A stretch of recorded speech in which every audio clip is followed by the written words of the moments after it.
총선 공천 면접 심사를 마무리한 국민의힘이 최대 승부처인 수도권과 강세 지역 영남권 등에서 현역 의원을 포함한 단수 공천자 13명과 추가 경선 지역을 발표했습니다.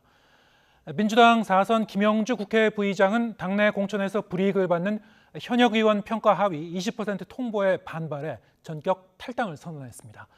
취재기자 연결하겠습니다. 나혜인 기자. 네, 국회입니다. 네, 먼저 조금 전에 발표된 국민의힘 추가 공천 발표 내용부터 정리해보죠. 네, 국민의힘 공천관리위는 조금 전 서울 여의도 중앙당사에서 수도권과 부산, 경남, 전남 지역 단수 추천 후보 13명을 추가로 발표했습니다.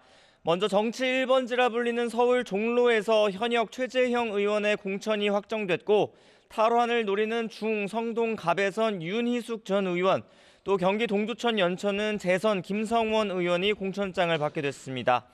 부산 남구 갑과 경남 창원 성산에서도 각각 박수영 의원과 강기윤 의원 등 현역들의 조기 공천이 확정됐습니다.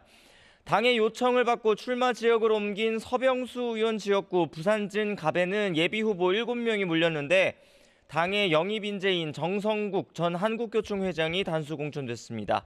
전남에서는 이정현 전 새누리당 대표가 순천 광양 곡성 구례을에 단수 후보로 추천됐습니다. 여당은 오늘 경선 지역 17곳도 추가로 발표했습니다. 여당이 탈환을 노리는 한강벨트 중성동을엔 삼선 하태경 의원과 이영 전 중소벤처기업부 장관, 이혜훈 전 의원의 3자 경선이 확정됐고, 마포갑에선 조정훈 의원과 신지호 전 의원이 맞붙습니다. 경기 성남 분당을에선 김은혜 전 대통령실 홍보수석과 김민수 대변인의 양자 경선이 치러지게 됐습니다. 영남에선 울산 남구을 김기현 전 대표가 박맹우 전 시장과 또 경북 김천에선 재선 송원석 의원과 김호진 전 국토부 1차관이 맞붙는데 여전히 현역 의원 14명 지역구의 공천 방식은 정해지지 않았습니다. 물갈이 발표를 최대한 늦추려는 전략으로 보입니다. 오늘 발표로 지금까지 여당은 전국 103개 지역에서 단수 우선 추천 후보를 내기로 했고 61개 지역에선 경선을 치르기로 했는데 현역 의원 탈락자는 비례대표 2명 말고 아직 없습니다. 정영환 공관위원장은 추가 경선이나 후보 재배치 등을 여전히 고민하고 있다고 밝혔습니다. 서울 강남을의 현역 박진전 외교부 장관과 이원모 전 대통령실 인사비서관은 나란히 수도권 다른 지역으로 재배치될 것으로 보입니다. 네, 그런가 하면 민주당에서는 4선 김영주 의원이 탈당을 선언했는데요. 이 소식도 짚어보죠.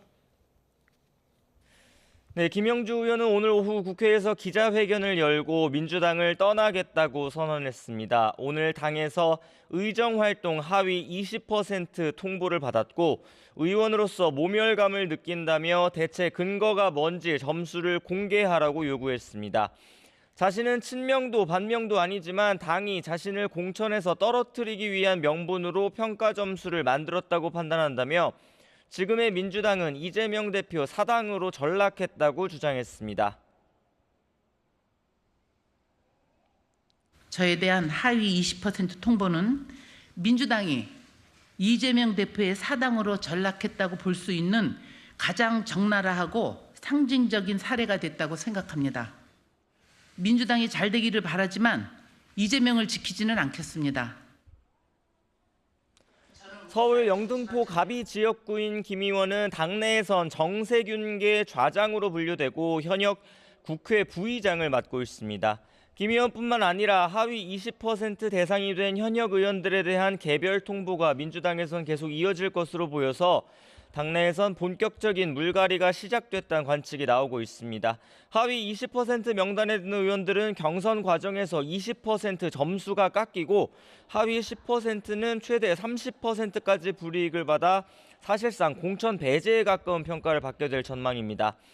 이 밖에도 당내에선 4선 홍영표, 이인영 의원 등 비명계 의원들이 출마 의사를 밝힌 지역에서 이들을 제외한 여론조사가 진행됐다는 제보가 잇따라 논란이 일고 있습니다.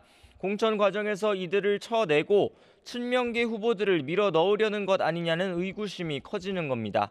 공천관리위 핵심 관계자는 YTN에 이런 여론조사를 공관위에서 실시하지 않은 건 확실하다고 말했는데 당에선 밀실 사천이냐는 반발이 터져 나오고 있습니다. 네, 개혁신당에선 이준석, 이낙연 공동대표 사이의 갈등이 더 커지고 있죠. 네, 개혁신당은 오늘 아침 최고위원회의에서 총선 홍보와 정책 결정권을 이준석 공동대표에게 위임하는 안건을 의결했습니다. 하지만 이낙연 대표 측 새로운 미래는 곧바로 이준석 사당화 의결이라며 이는 통합 합의를 깨는 결정이라고 강하게 반발했습니다. 김종민 최고위원은 종일 이준석 대표를 겨냥해 전두환 정권과 뭐가 다르냐, 또 쿠데타 같은 격한 표현을 쓰며 이런 정당을 계속해야 하는지 고민하겠다고 말했는데 저녁에 YTN과 통화에선 빅텐트는 끝난 거라며 이탈 가능성을 시사했습니다. 이낙연 대표 측은 오늘 늦은 밤까지 대응 전략을 논의할 예정입니다. 이와 관련해 오전 관훈클럽 초청 토론회에 참석한 이준석 대표는 당내 5개 세력 가운데 4개가 동의했는데 이게 어떻게 사당화냐고 반박했습니다.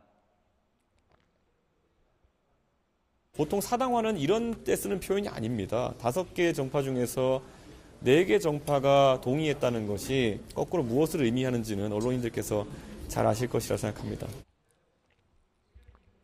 국회에선 오늘부터 2월 임시 회기가 시작됐습니다. 총선을 50일 남짓 앞두고 아직 해결되지 않은 선거구 획정 문제와 윤석열 대통령이 거부권을 행사한 쌍특검, 또 이태원 참사 특별법 재표결 여부를 두고 논쟁이 이어질 것으로 보입니다.